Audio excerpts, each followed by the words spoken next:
色嘅餸菜味噌大根豚角煮，即係麵豉炆蘿蔔五花腩。要嘅材料當然係五花腩啦。貪得意買一嚿本地嘅五花腩，呢嚿就500g 到。另外咧就買咗個急凍嘅荷蘭嘅五花腩，呢度咧就大約400g 到。當然要大根一條啦，即係蘿蔔啦。另外要紅蘿蔔，紅蘿蔔呢度未必用晒㗎，大約可能切半條到。薑就切4-5片啦，蒜頭4-5粒。另外就葱3-4條，搞掂。呢個 optional 嘅雞髀菇一隻，咁你喜歡可以加鮮冬菇，亦都可以落蒟蒻。主要材料係咁多，調味料整到先再講。冰鮮嗰嚿豬肉解咗凍之後就洗佢啦，新鮮嗰嚿當然亦都要洗啦。洗完之後2嚿五花腩都揾 kitchen paper 抹乾佢，跟住就要切到四四方方咁一件，基本上係切到 eatable size， 即係可以入口方便食咁就 OK 噶啦。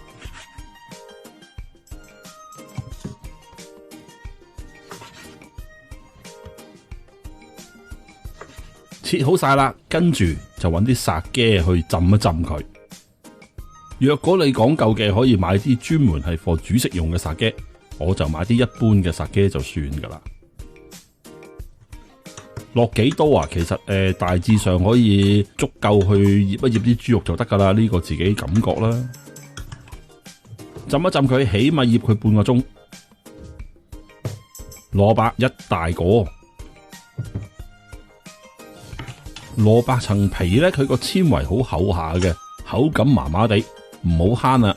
批嘅時候就批2個圈，即係批2次，肯定將啲厚嘅纖維都批走佢。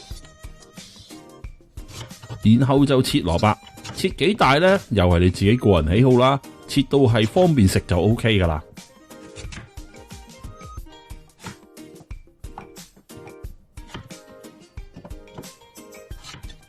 搞掂，切好。紅蘿蔔要半個到就 OK 噶啦，滾動個紅蘿蔔嚟切，件咁樣就差不多，搞掂。一隻雞髀菇，嗱呢個 optional 嘅，你喜歡的話可以落鮮冬菇啦，可以落其他唔同嘅配料，蒟蒻都可以噶，頭先都講過噶啦。搞掂啦，切好。薑切少少啦，幾片就夠噶啦，大致咁差唔多啦。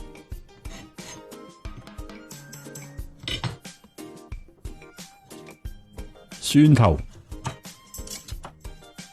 咁啱又有大粒又有細粒，冇乜所謂噶，4-5粒咁就 OK 噶。大粒嘅話，咁因為有啲細嘅，咁咪切多幾粒咯。將啲蒜頭全部切片。又搞掂，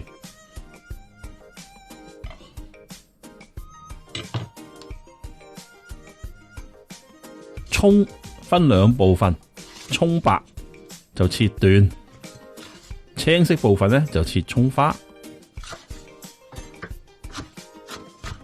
，3-4棵蔥咁就搞掂噶啦，夠噶啦。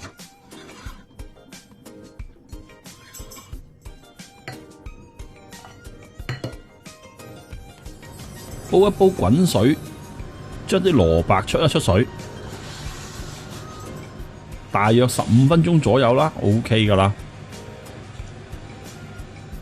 落少少鹽，15分鐘。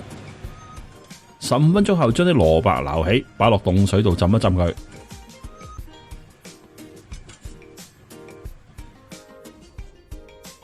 稍浸一陣間啦。浸完之後，擎翻乾水備用。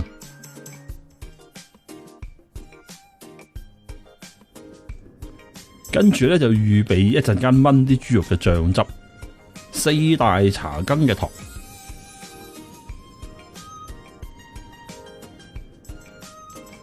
青酒大約6湯羹到啦。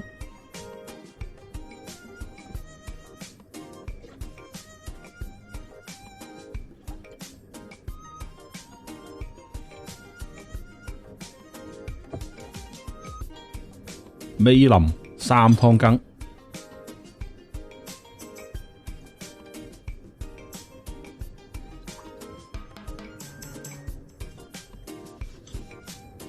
日本豉油4湯羹，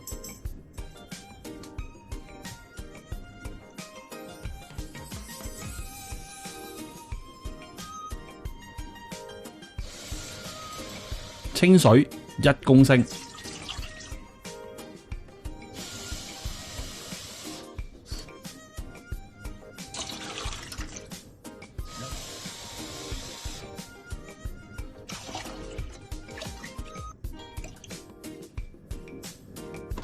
味噌即係日本麵豉醬，呢隻羹3大湯羹。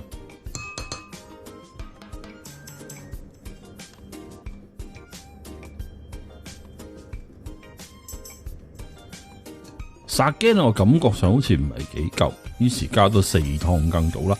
咁即係沙爹前後就已經係10湯羹噶啦噃。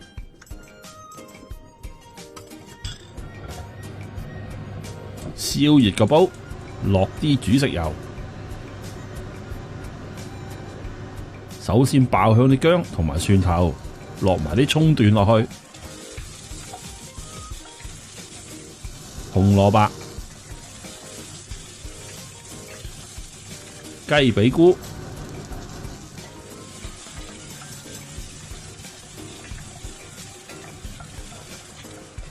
將啲豬肉就擺埋落去，落晒啲嘢落去之後，我有少少後悔啊，覺得個煲好似細咗啲，因為我有再大個啲嘅，不過擺咗比較底嘅位置，懶咗少少，因為呢啲煲好鬼死重啊，咁啊攞咗呢一個諗住夠啦，咁但係發覺好似爭少少。用個大啲嘅煲就會好用啲咯，稍稍就煎一煎啲豬肉，炒一炒啲豬肉啦，冚蓋2-3分鐘後，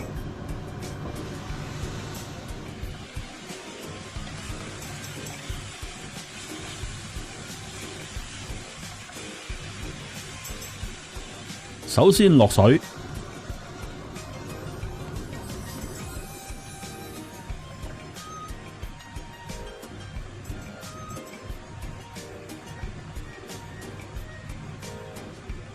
將啲蘿蔔落埋落去，係咪啊？個煲真係燜咗少少咯，衰懶啦，應該攞個大啲嘅煲。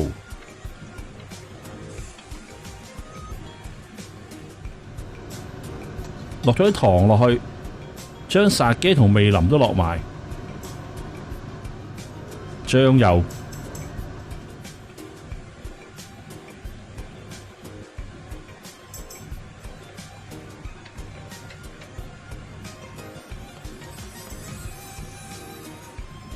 落1茶羹到嘅鹽，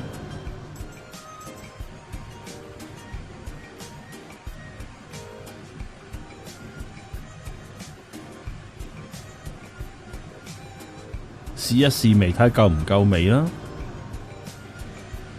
夠鹹啦，閂慢個火佢，冚蓋燜下佢，燜咗45分鐘。睇睇啲豬肉咯，筷子一喐穿，即係搞掂啦。跟住咧就滗啲湯出嚟，淋落啲麵豉度，開溶啲麵豉醬，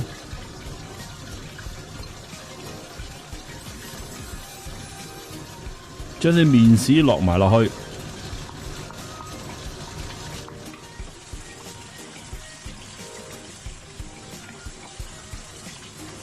又再試一試味，好好味，基本上搞掂噶啦，咁啊可以熄火。